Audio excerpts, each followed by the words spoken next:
Hey, welcome to Flashback Monday, where we talk about all the books in this magazine. Less than a year left now. We're in October of 2015. Good grief. What shall we do afterwards? I've got a couple ideas. I have a couple of ideas.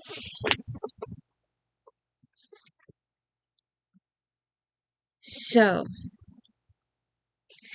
and the Flashback Monday pile is quite small this week. Let's take a look here. I didn't look. 264 books.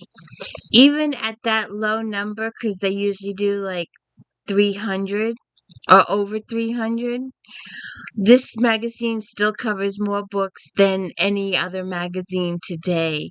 At least a physical magazine today. That doesn't include all the emails you get, countless emails. So, RT Book Review, October 2015. My co-host has abandoned me. So, welcome to the D. Louise book series. I'm Christina Carrera, STINA. This is where I read books, talk about books, no special effects, no theme music, none of that fancy stuff going on here. And no fancy editing either. What you see is what you get. Ah, shoot. My thing got stuck. So, oh,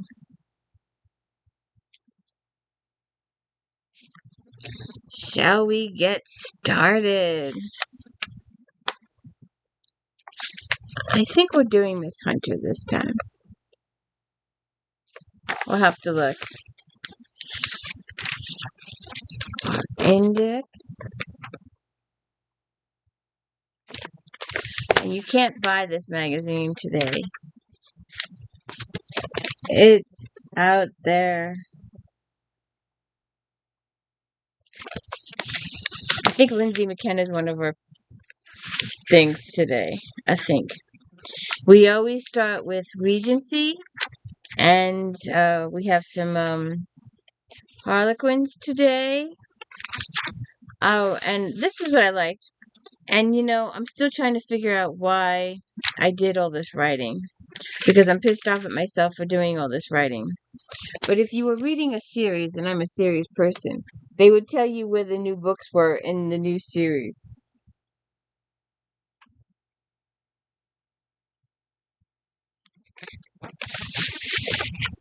But anyways, let's get to it. Let's see here.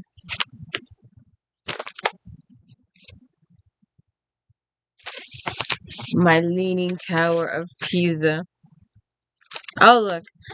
Tall, Dark, and Wicked. First one. Madeline Hunter. Tall, Dark, and Wicked. 4.5 stars. Hunter's novels are memorable because they are unconventional in plot and character. They are always smart, witty, thought-provoking, and incorporate intriguing historical details. Naked guy on the cover. Padu Belvoir knows she is far from typical. She's tall, intelligent, unafraid, and stubborn, which is why she barges into Barrister Ives' home, seeking his aid in saving her father from hanging. Ives has been making a list of qualities he desires in a mistress when Pada appears. She's the most intriguing woman he's ever met. Unfortunately, he cannot help her as he has been engaged by the government as the prosecutor of the case. They might be on opposite sides of the courtroom, but Ives and Pada are on the same side of justice. If Pada can trust Ives with her heart and her father's life, there might be a future with each other. Naked guy on the cover. The Legend of Redmond. Let's see if it's in this Leaning Tower of Pisa.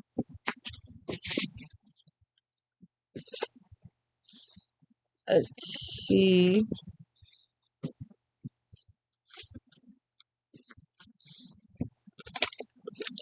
You know,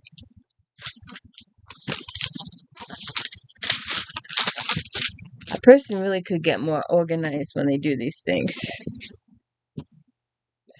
I've been saying that since 2007. The Legend of Lion Redmond. Naked guy on the cover. 4.5 stars. Penroyal fans rejoice. Lynn and Olivia's story is finally here. Long has been working up this novel for years, and it doesn't disappoint. Her signature humor and sensuality are here, as it's a high degree of sexual tension that nearly singes readers' hands. She's getting married are the words that send Lion Redmond rushing home to reclaim the heart of the woman he loved and left long ago. Olivia Eversea legend and song swirl around Olivia. After years of turning down suitors, she suddenly accepts a proposal, sets tongues wagging. Olivia is tired of waiting for Lion to return home. She knew they were star-crossed from the start, but Lion has his own ideas, and within days of her marriage, he comes back hoping to reclaim the woman he has never forgotten. Excuse me? Excuse me.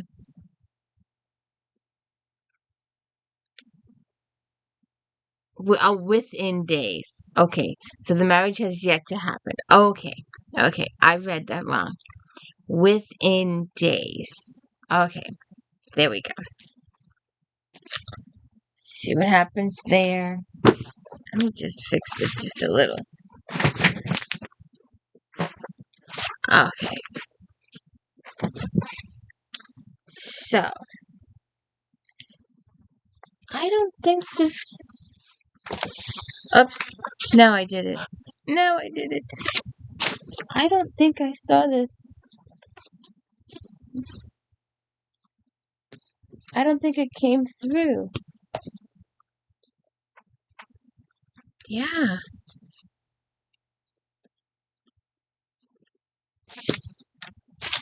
I don't think it came through. Well, that sucks.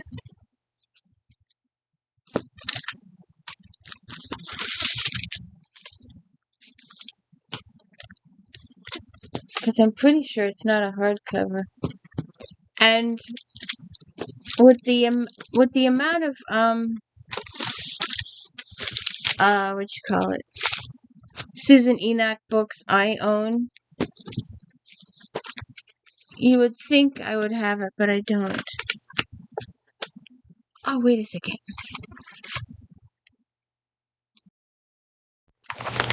Oh, well, it hasn't been delivered yet, so just gotta go with it.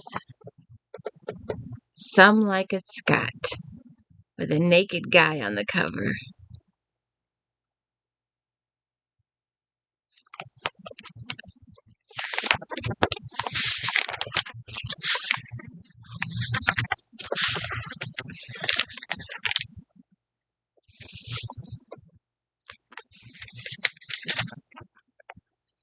Four and a half stars.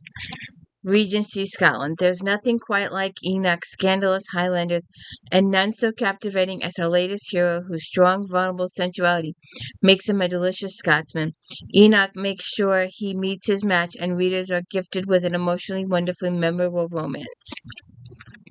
All his life, Monroe has been Bear, the family protector, but now there's no one to protect until he finds Katrina McCall in a ramshackle abbey on McGlory Land.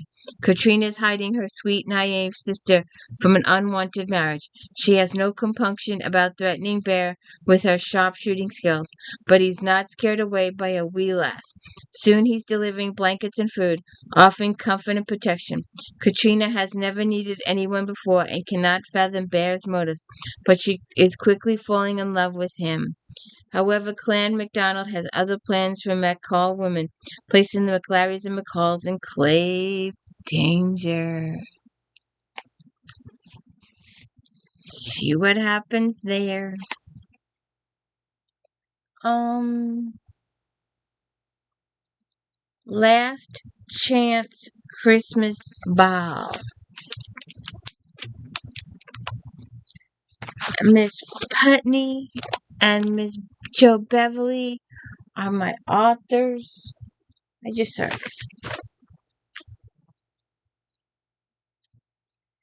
uh, used to read these ladies constantly.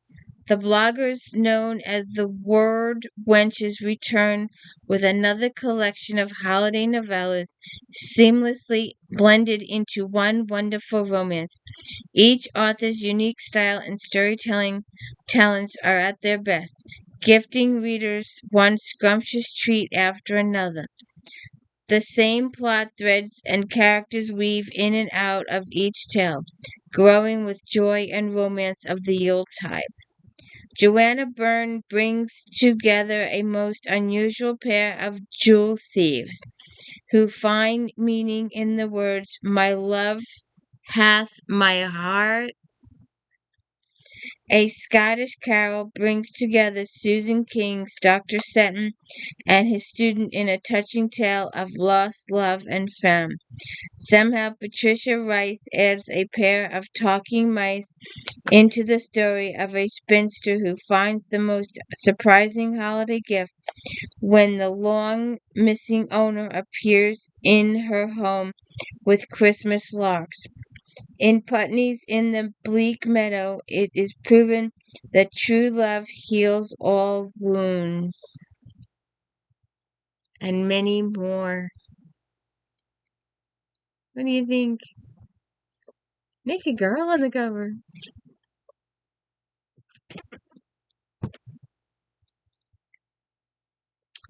Um, I never got that one, but I did get, and I don't think there was a picture of that one, so we'll just go to the next one. All the stars in the heavens. Adriana Trigani, 4.5 stars. Following the themes of faith, family, loyalty, and love, Trigani creates an epic spanning decades in Hollywood.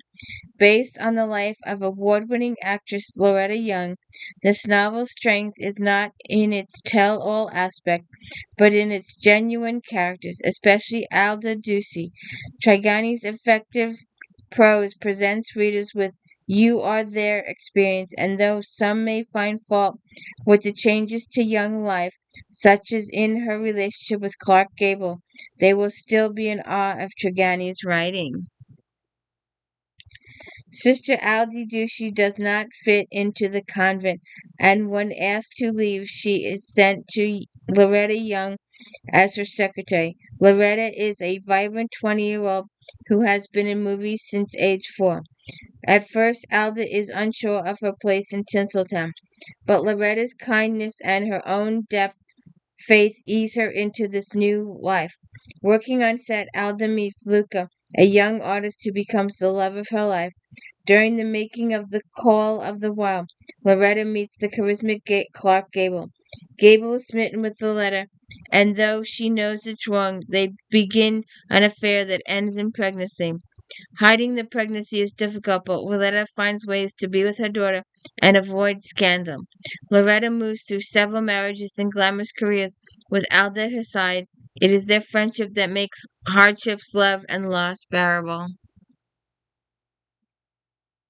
Okay.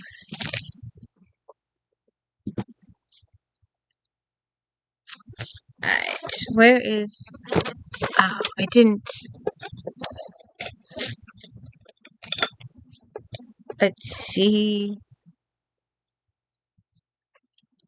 Mainstream fiction. Uh, Now I saw this.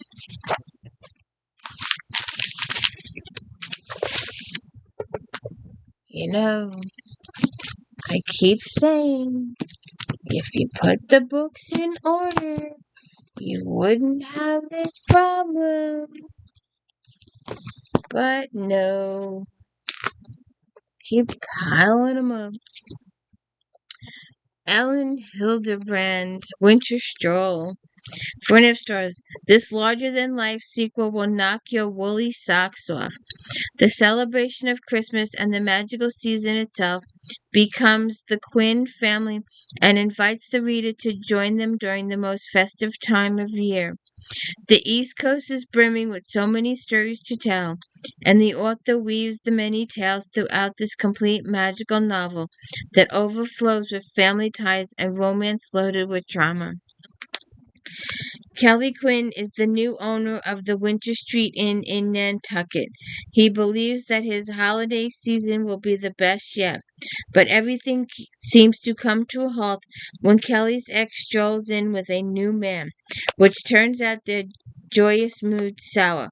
The entire Quinn's clan emotions are running high, and they can only hope that the power of Christmas will be able to save the family before it falls apart.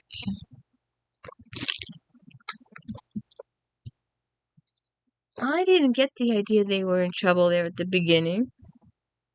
Something must happen.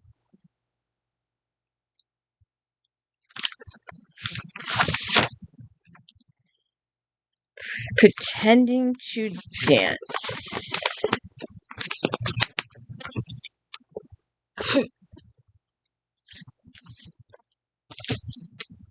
You know, when you build a Leaning Tower of Pisa,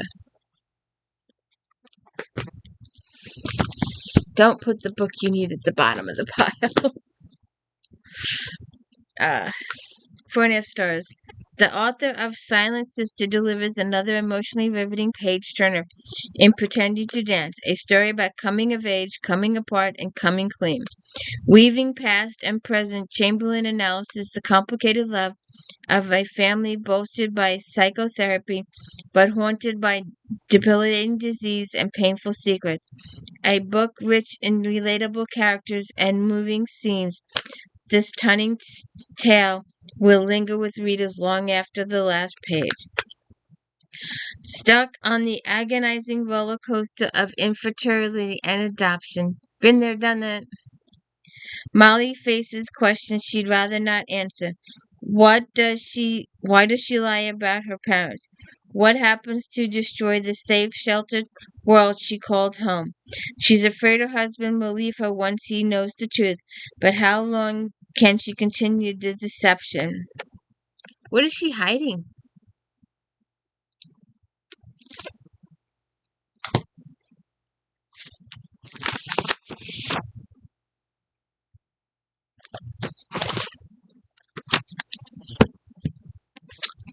Holly Robinson, Chance Harbor. 4 stars. Both heartbreaking and hopeful, Chance Harbor explores the depth of loyalty, commitment, and family bonds. The insight in the roller coaster of emotions Catherine Eve and Willow face is realistic and understandable to readers, who quickly come to support them in their turmoil. Catherine and Russell have the life they've always wanted, a committed and happy marriage. A niece has become their daughter, and fulfilling careers. However, when Russell drops a bombshell on Catherine, the perfect life they have known comes to a crashing down. What did he say? What did he say? What did he say? Inquiring minds want to know. Catherine's mother Eve quickly sees what is happening and tries to help, even as she is grieving the death of her husband, Catherine's father. Amidst all of this is Willow, whom Catherine raised after her sister Zoe abandoned Willow at 10. When life brings these women together at the beach house in Chance Harbor, they discover long-held family secrets. Lots of secrets.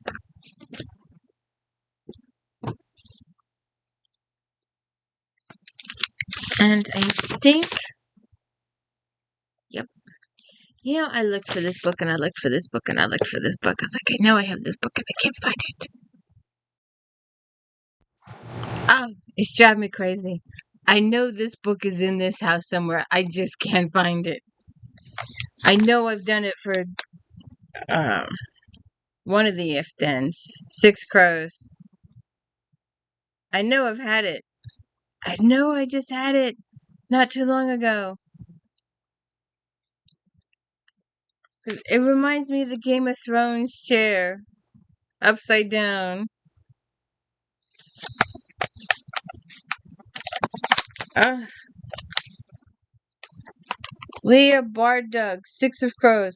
Wildly imaginative, addictive, and fast-paced, the spin-off to Bardug's popular Grisha trilogy is sure to leave readers begging, bartering, and stealing for more. Told via multiple points of view, Bargo introduces readers to a whole new cast of characters set in her same Grisha world. Kaz is the leader of the Dregs and a well-known thief who never gets caught. When a local merchant comes to Kaz with a job and a payout of 30 million krug, he immediately accepts. It's nothing to break into the most highly guarded prison in Fredja, right? Kaz gathers up the best of the best, sets sail with a heart-tender Gisha and Grisha hunter who hate loving each other, a wrath who doesn't make a sound, a privileged teen on the run, and a sharpshooter with untold secrets.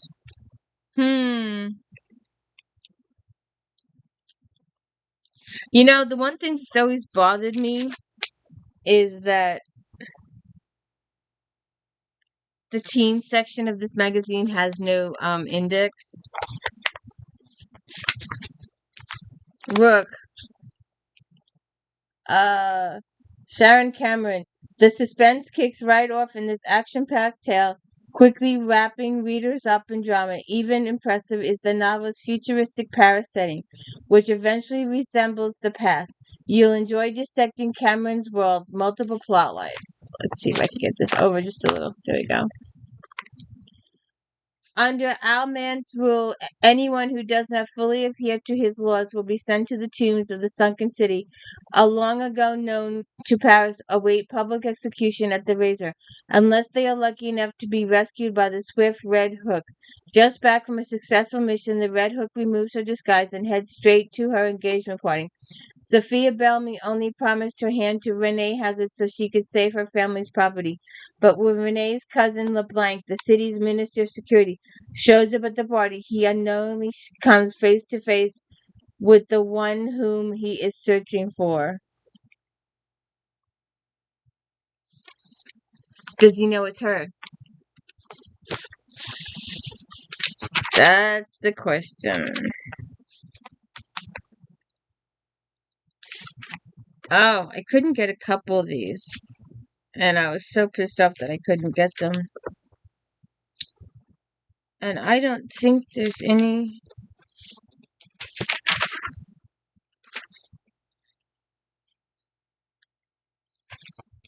Alright, here's one more. The Mass Truth. Wait for the lighting to change.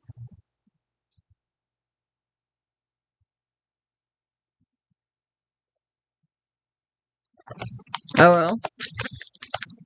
Uh, 4.5 stars. Armstrong has written an incredible thriller of non-stop action and strong, vivid characters, making this novel irresistible. 16-year-old Riley is considered a hero for saving the young girl she was babysitting from a burglary turned double homicide.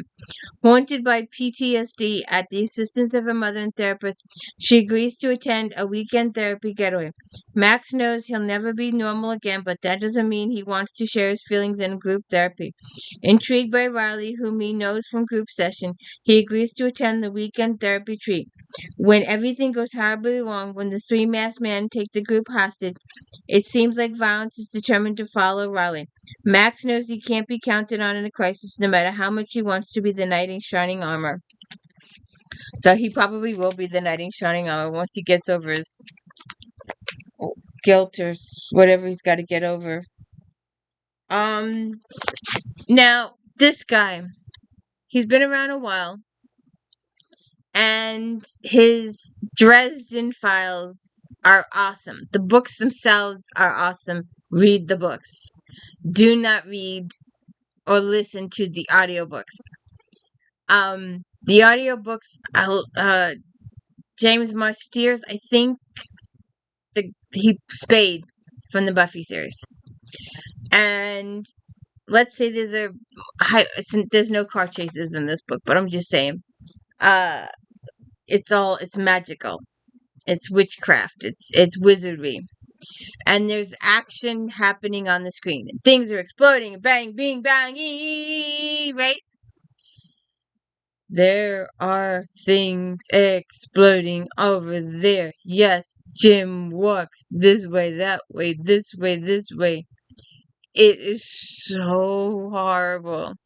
He talks in one tone, never changes his tone, even if things get exciting. It's just one single tone. So if you're gonna do Jim Butcher's Dresden Files, read the books. That's my uh tidbit for the day. But he does write other stuff. And Lord have mercy, this is heavy. This thing is heavy. The Aeronauts Winglass, 4.5 stars. Butcher's first installment in the Cinder Spears series is a rip-roaring adventure, revealing the story through perspective a variety of characters. Perspective expertly breathes life into a vast, intriguing ensemble of players. After being unjustly drummed out of the fleet, Captain Grimm now commands the merchant ship Predator. Loyal to Sphere Abalon, one of the immense spears run by noble families that have sheltered and controlled humanity for centuries. Grimm and his crew have fought in the Cold War against Spira, but now the Cold War is heating up, and the Spirit of Abalon has an assignment from Grimm and his crew. They are to join a team of agents on a vital mission, and his unconventional team is about to learn that an ancient enemy is stirring.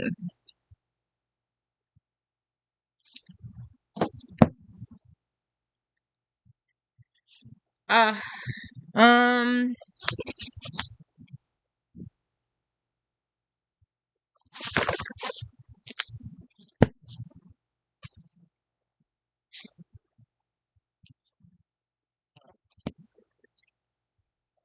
yeah, no.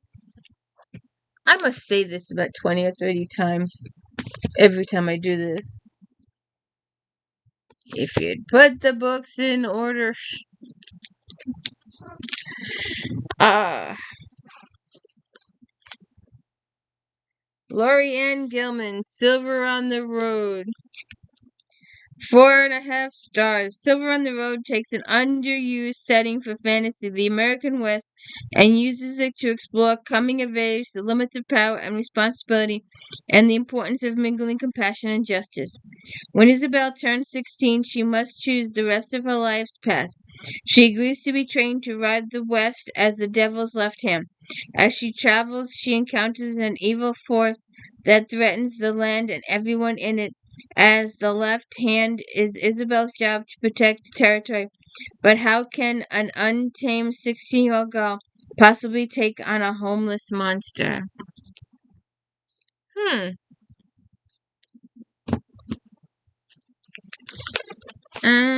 I think that's it for that.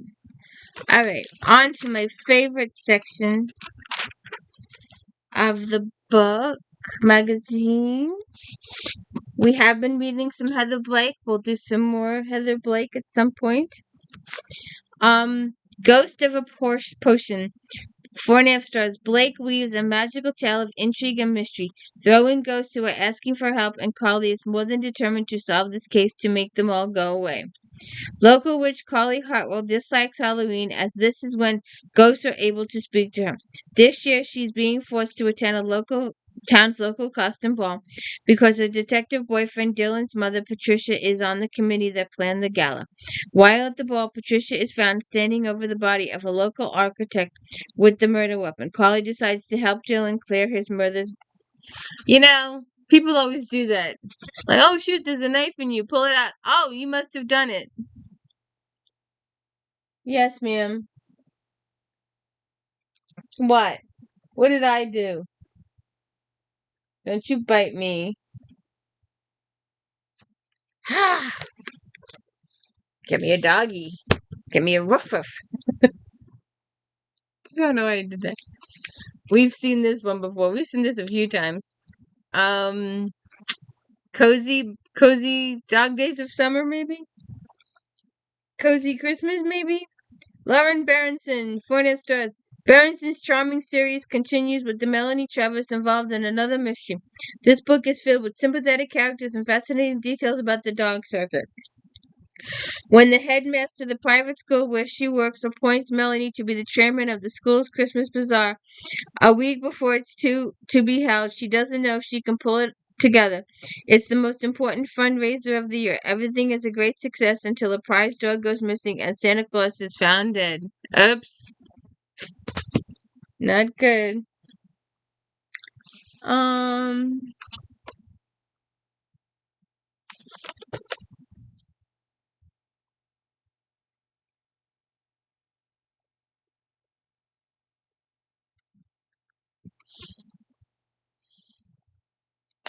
Uh, only me.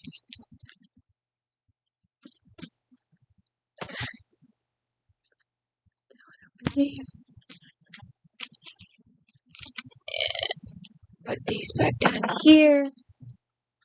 Okay. Pretty Girls. Karen Slaughter. For an Straws, Slaughter changes directions with the standalone psychological thriller featuring a terrifying psychopath and evil conspiracy. The fast paced, peppered liberally with shocks and revelations, pulls you in and doesn't let you go. The tragic disappearance of Lydia's sister causes her to spiral into drugs and estrangement from the rest of the family. But when her wealthy sister Claire calls asking for help, Lydia comes. Claire's husband has been murdered, and Claire has some disturbing files on his computer that show that her husband was involved in something sinister. It just, ouch. You know, I saved the life of a tomato sauce jar the other day. I don't know why I'm talking about this, but it hurts. Um, my husband likes to wrap the jars up with the plastic in the stores to give them extra cushioning for the trip home. And I couldn't get the jar out. Got one jar out of the plastic and didn't realize there was a second jar in the plastic, and it unraveled and it rolled off the counter and it dropped on my toe. The jar survived, but my toe didn't. Um, my toe is purple and black and blue and a little swollen, just a smidgen swollen. But the weird thing is, it looks like someone took a magic marker and drew a straight line down the back of the toe. It's so fucked up weird. And it hurts. And my friend goes, "So, did you put ice on it?" No. "Did you put it up?" No. So you can imagine why it's purple, blue, black, and green today. You know. What you see, Hank Phillips Ryan. 4.5 stars. Award-winning Ryan is a master at her craft. She continues her Jane Ryland series with Jane and Jake Brogan covering another case that leaves them at odds romantically. As parting ways with a second-rate newspaper, Jane feared she'd never get another shot at reporting. Her first assignment involves a stabbing. She runs into an admirer who claims to have photos of the entire incident, but family emergency interrupts the interview. Jane attempts to juggle her private life with the professional obligations. Struggling to salvage her job and faced with unemployment, she believes family comes first. But it's hard sometimes. I had a supervisor. And, if I had known a lot of this stuff back then, it would have been a whole different situation. A whole different situation. But it was one of those things where I really needed the job. And, at that point, today's a different story, but back then, um, searching for a job was not easy. And I was in a new place. And this lady, bullied me to death in front of everyone. I was the best person in her office. I won all the awards, all the accolades. But in the office, in front of everybody else, she treated me like I wasn't worth the carpet that she walked on. And I didn't know, I didn't, I was always sick. I was forever sick. I had health problems. Well, I still have the sinus issue, but not to the point that I did back then. I mean, I was always sick back then. Um, and there was this relative that was in town for 2 days, and I knew I would never see this person again. And they were coming over for dinner, and I had to work. My supervisor made me work 1 hour on Sundays. And it was the hour my relative was coming over for dinner. And she said if I called in sick, she would fire me. So I did not get to see the relative that day. And they did die soon thereafter. So, anyways, let's move on. Um, you know, oh, good God. Oh, there's a surprise in the middle of Flashback Monday. In the middle of my book order, there's a book that I've been waiting for months to read, and I never saw it. Can you believe that? I'll be unpacking and packing and repacking and packing, and I just noticed this book. I have been waiting months for this book. If you have not heard me scream and yell and rant and rave about The Apothecary and how much I loved that book, so this is a surprise. This is a 2025 book sneaking into Flashback Monday. And we are so going to do this book.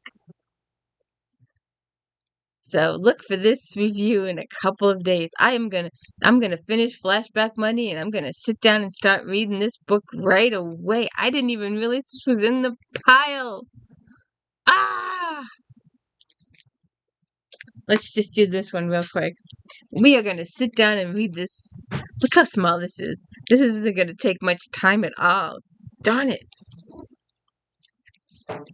Helen Ambrose, a trailblazing nautical archaeologist, has come to the sun-soaked village of Pastiano to investigate the mysterious shipwreck along the Amalfi Coast. But Haven is hoping to find more than old artifacts beneath the Ashiza waters. She is secretly on a quest to locate a trove of priceless gemstones, with her late father spotted on the final dive. Upon Haven's arrival, strange maelstorms and misfortunes start plaguing the town. Is it nature, or is it something more sinister? Hey, Titanic.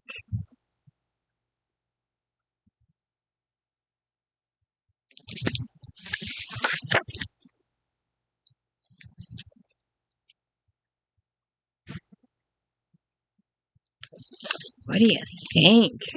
Oh, I can't wait. Oh, I can't wait. I can't wait. I'm so excited. You know what that reminds me of? There's a Dark Hunter. I'll have to pull it down to do when I do these. There's a Dark Hunter. Um, she does shipwrecks, diving for treasure and that kind of thing. Oh, she's looking for Atlantis, and she actually finds it, and Acheron stops her, and then she ends up marrying the guy. But anyways, um, oh, I know. I was looking for this book when I discovered that other book in my pile. Shadow Play. Oh, and look for these to come. I'm gonna start doing. I think I have all the Kendras. There's only 5 of them, or 5 or 6 of those. So I'm gonna start with the Kendra series. I'd like to. I think the first one's gonna be a Kindle. I like to read the first couple books in a series to see if I like it before I start purchasing So I'll do the first one on a Kindle. I think that's the only one I'm missing is the first one, and then the rest of them I have. So we'll see what goes on there. 4.5 stars. In Johansson's latest installment of this outstanding series, Eve is approached by a small town sheriff obsessed with discovering the identity of a 9-year-old girl whose bones were buried in the forest. There has been a dose of ghostly paranormal throughout the series, but in this story, a new ghost player emerges. I'm definitely looking into to. It's going to take a while to gather the Eve books. There's a lot of them, and trying to gather the early ones is hard. But it can be done. You just have to be able to go to thrift stores and stuff like that. Um, Sheriff John Nalchak from Sanderville, California, is urgently pushing for Eve's help identifying a murdered girl. Despite the fact that the bones have been buried for 8 years, Eve gets unexpected help when she's approached by Jenny, the ghost of the little girl. Jenny's memories are slowly being restored, and she warns Eve that her killer is active and is aware of Eve. So hurry up. Solve the case. Or better yet, calling Kathy Reich's Temperance Brennan to solve the case, or Patricia Cornwell Scarpetta to. Now that would be a good matchup. Getting the two authors to do a collaboration. If you haven't checked out my Native American If Then, check out my Native American If Then. There's a Hillerman review coming up in the next couple days. Check that out. The new one. I'm so excited. I want to read that book now. 4.5 stars. Fortunato has hit with his debut. His experience as a special agent with the FBI shows Evers' investigation using colorful Southwest as a backdrop. He explores the effects of a burnout on a lawman still trying to do his job to the best of his ability. The story begins as a mystery and escalates into an action-packed thriller. Special Agent Joe Evers has 3 months until his forced retirement from the Bureau of Indian Affairs. He is drinking too much and still mourning the wife he lost to cancer. The only bright spot is his daughter who reminds him of her. When a missing Congressman Lincoln from a 20-year-old unsolved crime is discovered on the Navajo reservation, the department assigns Joe the case. The discovery of Egerton's car has repercussions that shake up a variety of suspects, reaching as far as Washington, D.C. Interesting. If you haven't read the Hillerman, the Tony Hillerman and the Ann Hillerman series, go for it.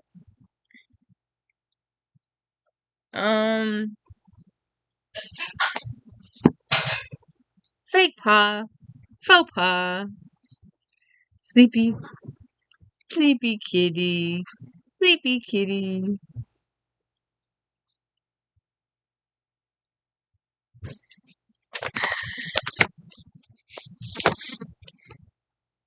The story has it all. Theft, murder, and deception. 4 stars.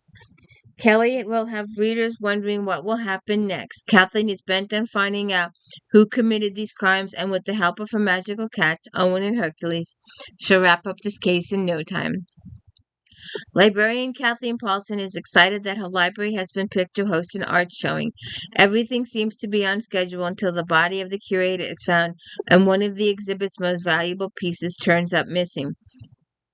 Kathleen decides it's up to her to find out what is going on. It turns out that these are some people in town who are not exactly what they appear. Do her cats talk? Does anybody know? I have to read the book to find out, I guess, right? We all have to read the book to find out. Another lady, I am slowly gathering these books. I think I've attempted a couple times and went, nah. But I keep going back to them. I don't know. They keep coming up in my face. So I'm going to start gathering them. I've got a couple. Ghost to the Rescue. Hart's ghostly detective Bailey Ruth, 4 stars, uses different persona to investigate a writers' conference in search of a killer. Bailey's improvised soothing techniques often lead to amusing mishaps. A writers' conference makes an exciting, entertaining crime setting, shows the darker side of the literary profession. Heavenly Ghost Bailey Ruth Rayburn is sent to a writer's conference to help a struggling single mother. Deidre hasn't sold a book in a while, and her hopes of obtaining a facility position may be in jeopardy. Jay Knox, head of the department, is more interested in getting Deidre in bed than hiring her. When Jay is later found dead, Deidre's fingerprints are all over the murder weapon. Uh-oh. Uh-oh. That's two now. That's two books in this review that ladies have been found with the murder weapon in their hand standing over the body. I'm gonna do this last one without a picture because I looked for it and I looked for it and I couldn't find it. They had it, but I just couldn't. Oh, it's an ebook. That's why. That's why I didn't find it. Well, duh. It's an ebook. So there's no picture. But it's so cute that I have to. They usually picture ebooks, but they don't. They didn't picture this from Cat in a Zebra Zoot Suit. Carol Nelson Douglas. Douglas delivers her Midnight Louie mystery with sharp wit, fascinating characters, and a bit of intriguing Las Vegas history. There are some dangling threads, hopefully to be tied up in the next installment. Though not a standalone, a newcomer to the series could enjoy this. The investigation by Temple Bar and her landlady Electric Lock into the possibility of a strip club opening in the neighborhood leads to Electra's ex-husband. A late-night confrontation has Electric accused of murder. Meanwhile, Temple's force, Matt Devine, is driven by the need to discover what his deceased stepfather has going on in Las Vegas and Chicago. I think that's it. Yeah, hold on a second. Okay. I didn't go crazy with inspirationals like I usually do. So we're just gonna do, uh, you know, that does not look like. See if there's a bigger picture, but there probably isn't. How can a cover? I don't know. I've got this thing where if you're gonna be inspirational, you need to look like you're inspirational. But why is a suspense book inspirational? Someone's got to explain that one to me.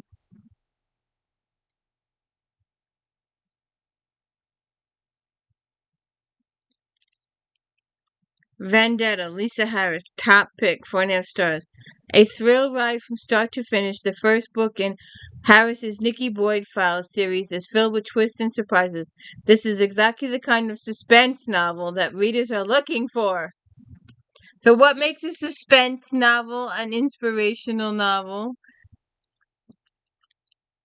When a girl disappears, Special Agent Nikki Boyd offers to look into the case as a favor to her boss. At the first, the case seems like a girl lost in the woods, but it soon becomes apparent that so much more is going on.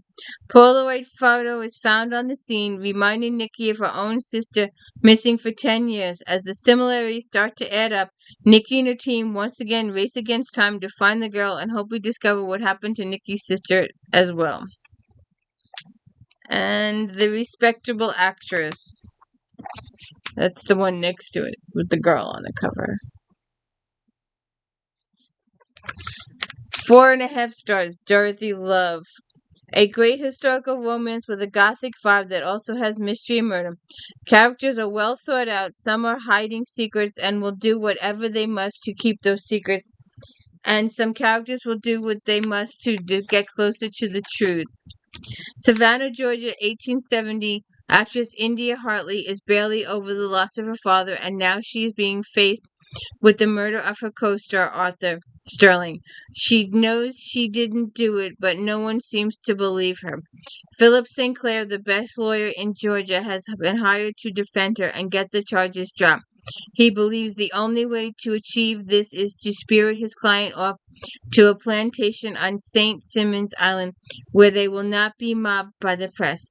When India does some exploring, she just comes across evidence that leads to Philip and his past. Hmm. And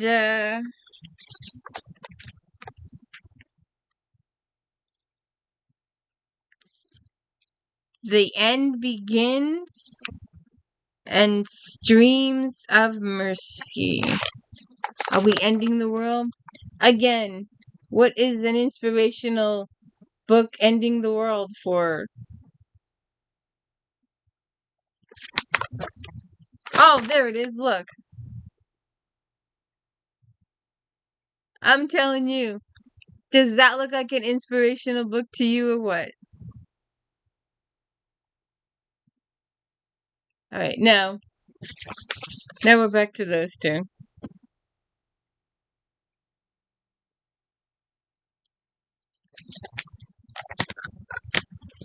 Sarah Davidson, Four Stars. The first book in Davidson's seven trilogy grips the reader from page one and holds on until the very end. Mary O'Reilly is a believable character, and though dreadful, the story is plausible. All right, wait a minute. 4.5 stars.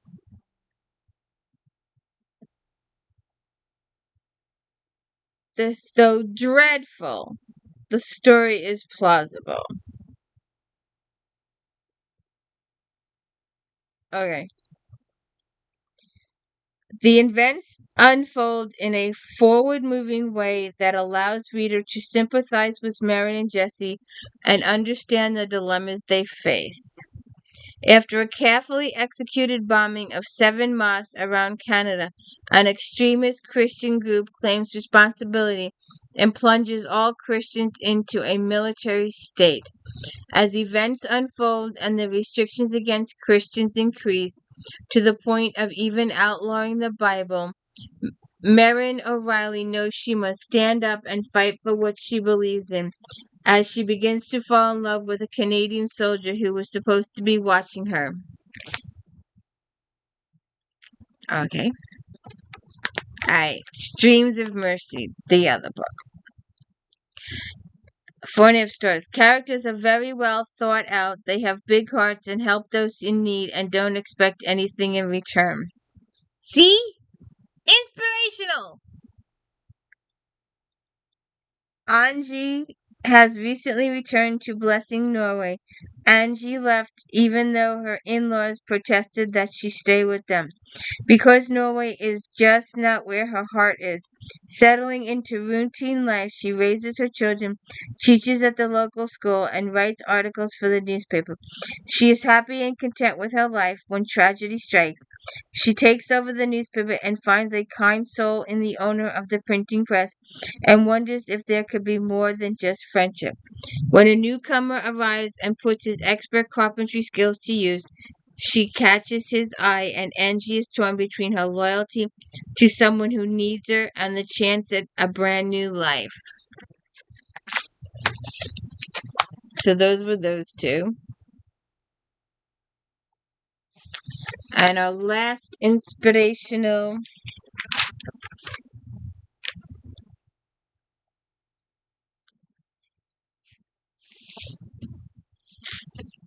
The Imposter. 4 stars. The Imposter begins a new contemporary series with well thought out characters, some of whom are trying to put their shattered hearts back together, while others are trying to keep the church from falling apart. The storyline is believable and has some curves fans will delight in. Katrina's life was all mapped out for her. She is going to marry John and have the happily ever after she craves. When her father suddenly unroots them and they land in Stony Ridge, her heart is broken.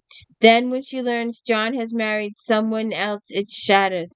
She meets Andy Miller, a farmhand who always seems to show up when extra help and kind words are needed. She has her suspicions, but Katrina has no way of knowing the real deal or not. The bishop of the church wants to do things differently, and David is not liking the direction the bishop is heading. He will have his hands full as one of the ministers to the church back on track. When secrets from the past are brought to light, the whole community is rocked off its foundation. See what happens there. Alright. Alright. Alright. Alright. Alright. Alright. Alright. Alright.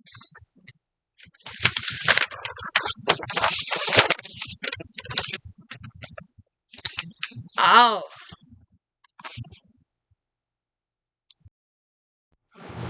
Okay. So we have these three.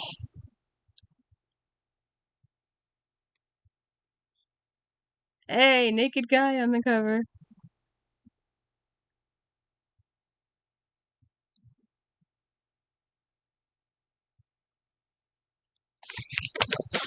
Alright, say Brenda Novak. 4.5 stars. This novella is the Eve starter to Novak's Hanover House Chronicles. The premise is an exciting one dealing with the makeup of the minds of psychopaths. There is violence in this installment and the glow of a budding romance.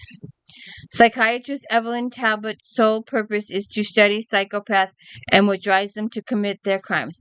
She's establishing Hanover House in the tiny community of Hilltop. Despite the displeasure of most of the town, including Alaska State Trooper Sergeant Amrock, Evelyn is unaware that the sadistic psychopath Jesper is very much alive. He murdered her 3 best friends and raped and victimized her when they were high school sweethearts. He thinks of her with every girl he's brutalized and killed over the past 20 years. And now he plans to have Evelyn again. Facing Fire. Helen K. Demon. 4 stars. The Bad Boys Undercover are back, and this third installment gives readers everything they love. High stakes, intense action, and unexpected searing chemistry. What begins as a familiar suspense trope turns into a surprising and intensely exciting adventure. Already haunted by losses in the past, Black Ops agent Josiah King is devastated by his uncle's murder and the realization that he and all the members of the Alliance are targets. Josh is ready to go to any lengths to obliterate the threat. So when a beautiful, headstrong woman stumbles into the middle of his investigation, he can't tell if she's the biggest asset or his greatest weakness. And Tina Maas, Code Black, 4 stars. The introduction to the Paranormal Crimes Division promises to be entertaining and intense. Humor is never far from the surface. Saria is an investigative reporter looking into some gruesome murders in Arizona. She is also hiding her special talent with fire. She's been trying to find out about her talents for years without success. During her murder investigation, she crosses paths with PCD Special Agent Talon Reed. Talon is not only the head of the Phoenix unit, he is the sexiest shifter Sierra has ever met. They are attempts to kidnap Sierra as she has the ability to contact the first beings to inhabit Earth. To contact the first beings to inhabit Earth, the trail leads to a man from her past to join with the phage species who may be behind the attempts. The phage are trying to become regular species, and the government. I don't get any of this. Doesn't make a hill of beans of sense. Any of it. But these are the 3 books we just did. Put them up there one more time.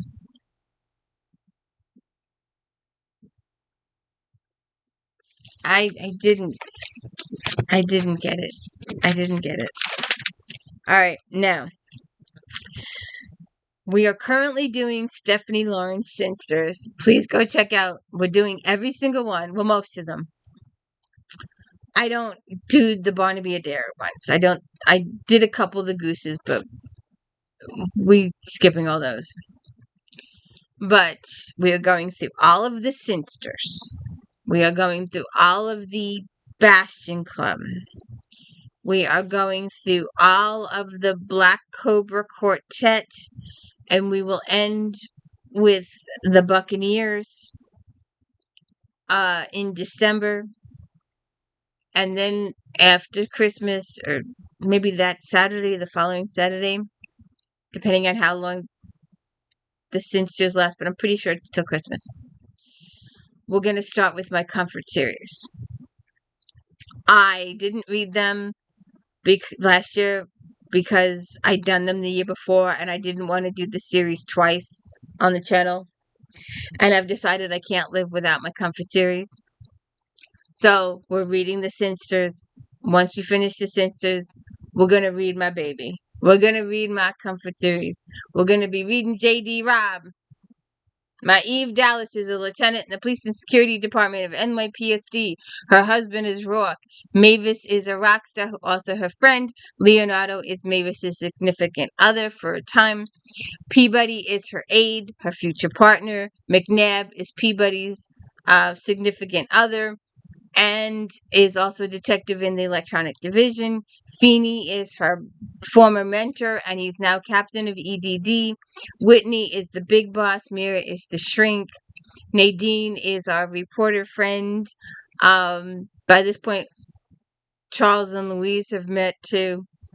So, but this one, these are short stories, and back in the day, it doesn't happen now, but back in the day, Nora was writing we were getting 3 Noras, because Nora mostly writes in trilogy. Once in a while there's a 4th, but most of the time Nora writes in trilogies. And then we would get 2 J.D. Robb hardcovers a year and 2 novelites a year. We would get 4 Eves. 2 hard, 2 novelites. That has since stopped. But we still get the 2 Eves. February and September sometimes. And there's one coming out this September. You damn right, I've already ordered it. If there's one author that I don't care what the hell it's about, it's Eve Dallas. That's all that matters to me. It's Eve Dallas, order it. It's Anita Blake, just order it. That's how things go. It's Sherilyn Kenyon, just order it. So anyway, this is Alice in Wonderland. Down the rabbit hole.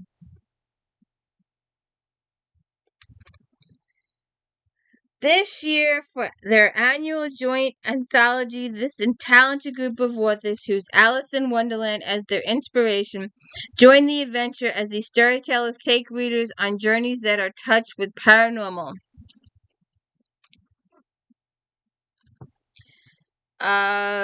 First up is Rob's Wonderment in Death, as Lieutenant Eve Dallas tries to uncover the truth behind a bizarre murder-suicide where the psychics and the mind control are involved. Blaney then delivers Alice and the Earl in Wonderland, which features another installment of her magic coin stories. The Earl of Weston and Alice Kempt are given a glimpse into the future by a time-traveling magical coin. Then Fox serves up I Love, which sends a tech-based young man down a virtual rabbit hole as he learns what's really important in relationship. McComas gives readers a true heart where a magical mask, an entity called Martin, help Elise take a dark look inside herself to find her way forward.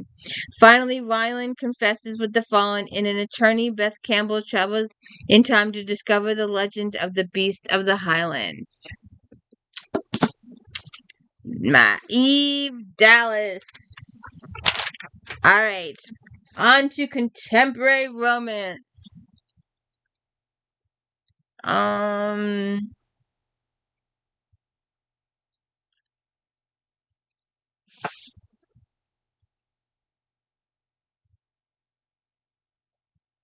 Is that the...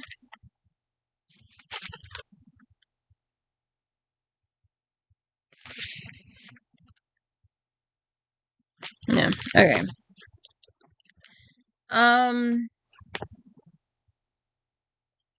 Alright, I don't think this one came up.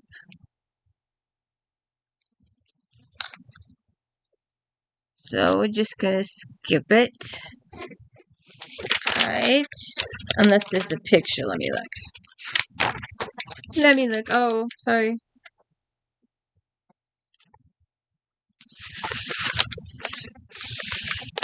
There's no special editing here. Yep. Oh! It's sitting in front of my face. Only me. Naked guy on the cover! 4.5 stars and labeled a scorcher. Thank you, Kate Mead, for creating a heroine who does not fit the status quo. The idea of a plus-size female firefighter described as sexy and irresistible makes this book stand out. Alexandria Dempsey is a firefighter whose fiery temper and feminist views frequently get her in trouble.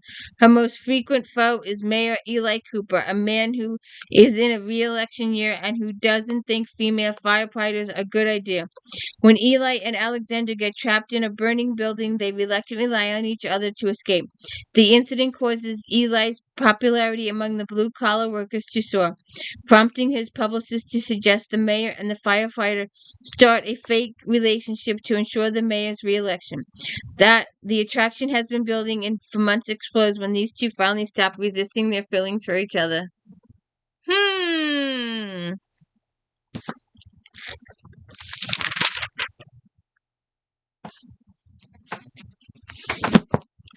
Willowbrook Road.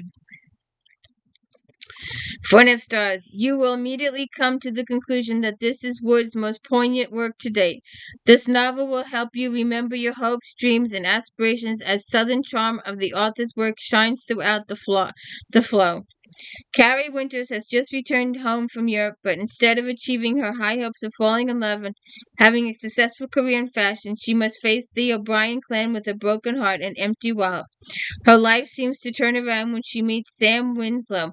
A horrific tragedy has left Sam in charge of his young nephew, and he needs a hand in parenting and some help mending his heart. Carrie has enough troubles to deal with, but she seems to fit perfectly with Sam.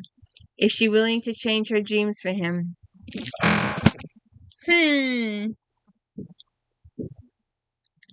All I want. Miss Chavez, the second chance lady. 4.5 stars. Chavez's Lady Animal Magnetism novel will leave readers wondering if there's anything this author can't do. The backdrop of Sunshine, Idaho is almost magical, and Zoe and Parker are just the perfect pair. A suspicious smuggler is on the loose, and pilot Zoe Stone's brother friend hires her to fly him over the area in Sunshine, Idaho to search for clues. Parker is a special agent for the U.S. Fish and Wildlife Service and is now Zoe's house guest for the week, or at least until he can track down the case. But he finds himself getting attracted to Zoe, who seems to like his little jokes and flirty ways. Aww.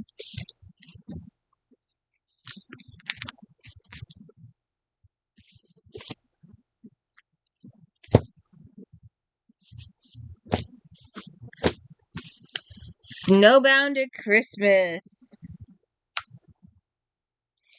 4.5 stars. Mason's brisk pacing and inventive plot define this first-rate entry into Christmas Colorado series. The clever mystery that hampers the trail to Kat and Grayson happily ever after is engaging, delivered with a touch of humor. It also explores pitfalls that exist between insecure women and her confident twin. All is not well on the set of As the Sun Sets. Several accidents have threatened its star, Chloe O'Connor. Although ex-cop Kat has her fill of identical twin antics, she is there to uncover the culprit. When an English lord and elderly manager appear on the scene, he takes Kat's breath away. Although his focus is directed toward Chloe and the incidents, Grayson's Alexander is not what he seems. As Lord Harry, he and his mother infiltrate the cast and crew. Unfortunately, Kat is primary suspect. When the soap relocates to the girl's hometown, Kat once again switches places with Chloe, with no one the wiser. Sparks continue to ignite between Kat and Grayson, but she wonders if he's kissing her or Chloe.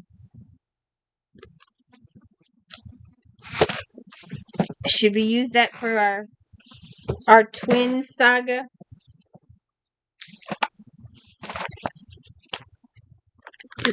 Did I do? I know I'm making a list for twins. Have I done it yet? No, I forget.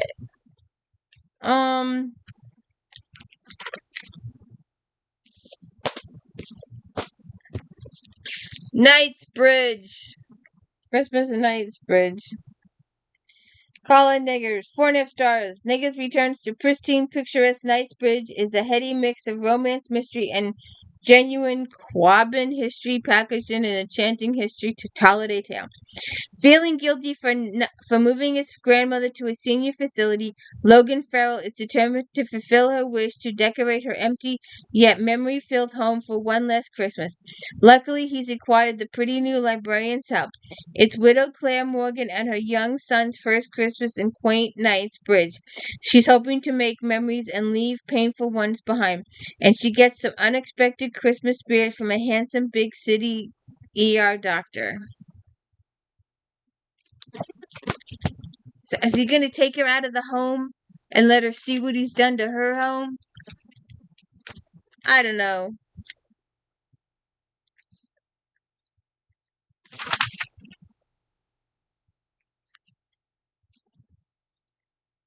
Are you ready for some cowboy?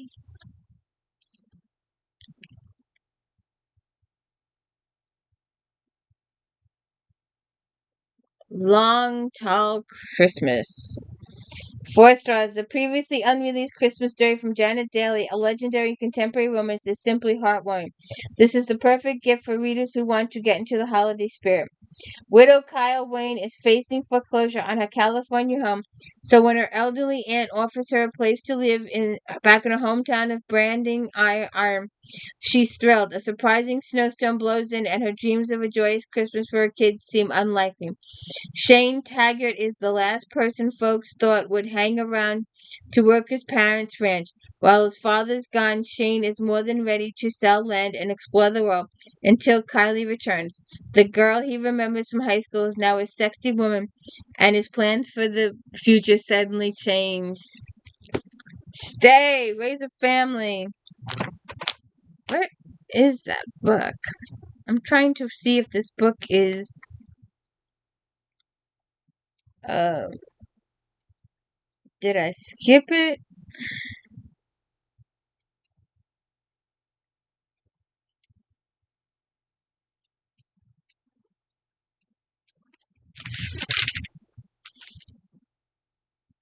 Hmm. Alright. Oh. And along those cowboy lines, if you have not read McKetrick's or Stone Creek, read McKetrick's and Stone Creek. A Christmas in Mustang Creek. The Brides of Bliss Country. Fans of small town romances will enjoy this sweet and chuckle worthy story. Jackson Locks is the sort of hopeless romantic every girl dreams of, and Charlotte's brand of reluctance keeps the sexual tension wound tight. When Charlotte Morgan left Manhattan to care for her ailing aunt, she never expected to drive into a full-on blizzard, or her ex-boyfriend. When the storm forces her into the town's only hotel, she discovers that Jason has rented the last room. Charlotte reluctantly agrees to bunk up with him, only to wake up and find that the whole town knows. Jackson takes a job at the veterinary clinic in Mustang Creek to convince Charlotte to give their relationships another chance. Will she or won't she? I think that's it for.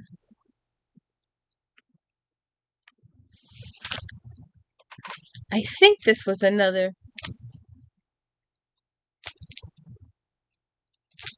I think this was for the.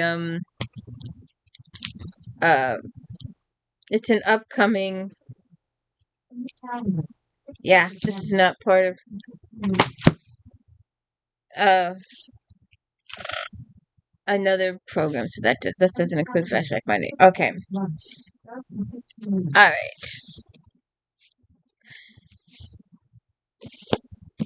On to paranormal.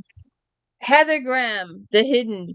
And up until I started doing Flashback Mondays and discovering that Heather Graham was paranormal and not romance, or romance but paranormal, because I always thought she was just straight on romance, it's been weird.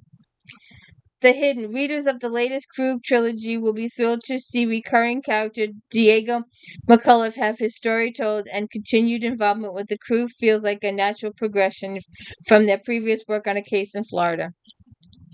Scarlett loves her new job as researcher and curator at Conway Ranch near Estates Park in Colorado, helping descendants of the original owner organize and restore the property for her future generations. But when bodies are discovered that match up with photos that mysteriously disappeared and then disappeared on her camera, she becomes the prime suspect in murder. She calls her ex-husband, FBI agent Diego McCullough, to help, and he brings with him the resources only the crew can offer. Okay, sounds a little on the interesting side. I never did get this other one, but we're gonna skip that. I'm gonna go to. Oh, I missed one. If you haven't seen my Argenos, go watch my Argenos. Go watch my Argenos. Watch my Argenos. Watch my Sparks. Watch the Dromaneskis. Watch the Argenos. You gotta watch. I did both series. I did about 15 books each before we let it go. Because they're a quick reads. These things don't take but a couple hours. About a vampire. The 22nd outing in the Argento series will definitely satisfy longtime fans and new readers alike. Justin Brigger is an immortal. Jesus, Justin? I thought he got his book already. I really did. I guess he didn't. But Justin's been a character in the books for a long time. I could have sworn he got his...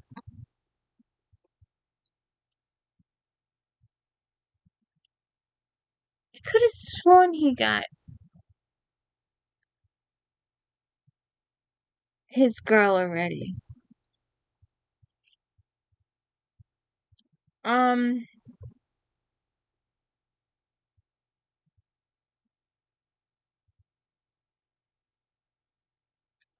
really did.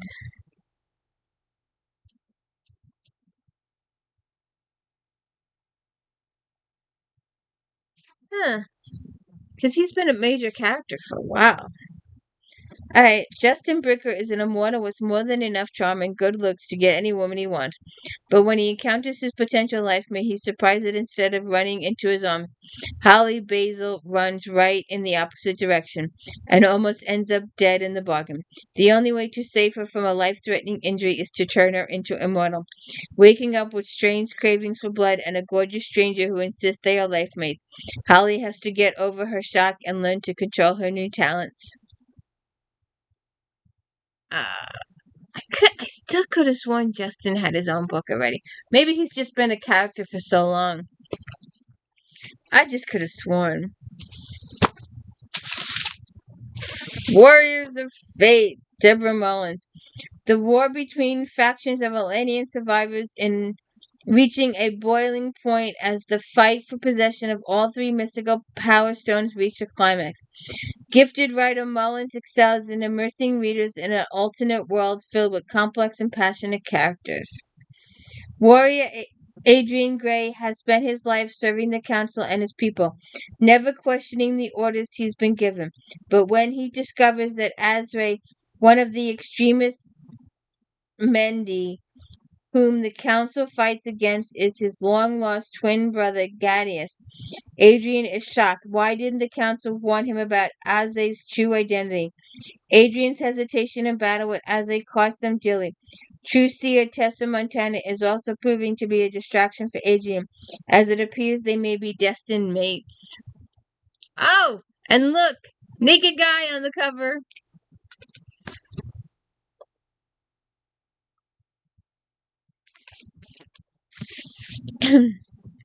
Terry Spears, A Silver Wolf Christmas.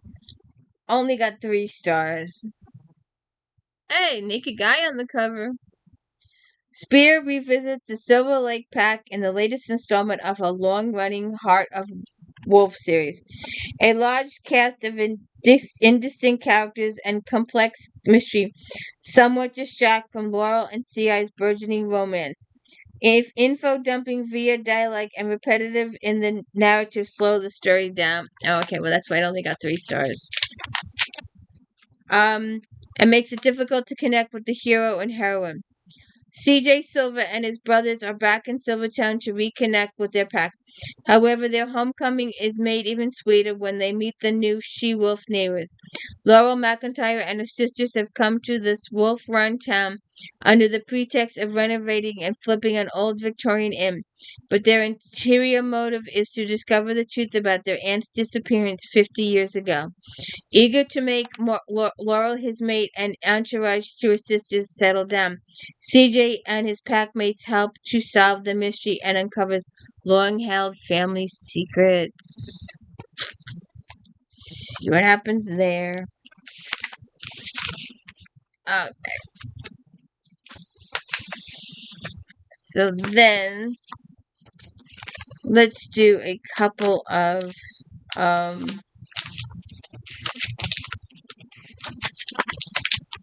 Harley Quinns. I don't get these often.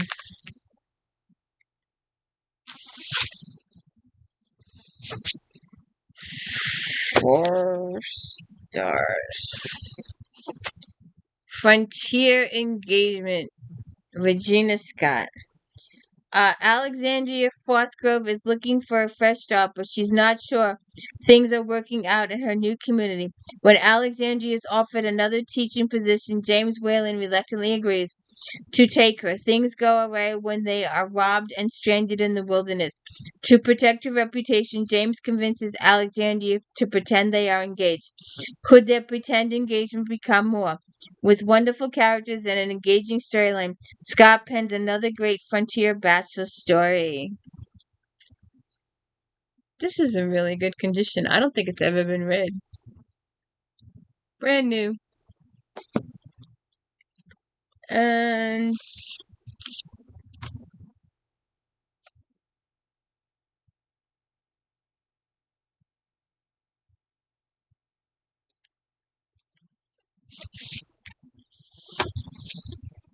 Proof of Innocence. Lenora Worth. Erin Eagleton wonders if she will ever stop looking over her shoulder since witnessing the murder of her ex-boyfriend, Capitol Canine Officer Chase Zachary, her high school sweetheart. Has been tracking her for months. She claims that a congressman killed her ex to keep secrets from being revealed. Is she telling the truth? Will she end up in jail or dead? Prior stories in the Capitol Canine series are nicely linked to the familiar characters. You might want to check them out. So, there you have it. The end of Flashback Monday, October. And I don't think there's any. We did Miss Dane a couple of books ago. And I used to have Shayla Blacks, but I don't anymore.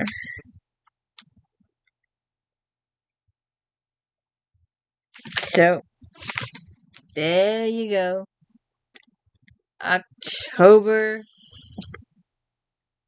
2015. Almost finished. And wasn't that a wonderful surprise? Oh, look, Smoke. Hey, Smoke. Wasn't that a wonderful surprise? You know what we're going to go read? As soon as we're finished. Come on. We're going to go read our book. We're going to go sit on the couch and be couch potato. We're going to go be couch potato because she wants to be brushed and she only got a little brush today, so we got to get more brush. She likes her brush. So, hit the like and subscribe. Let me know I'm doing a good job. And check out October 2015. Have a good one.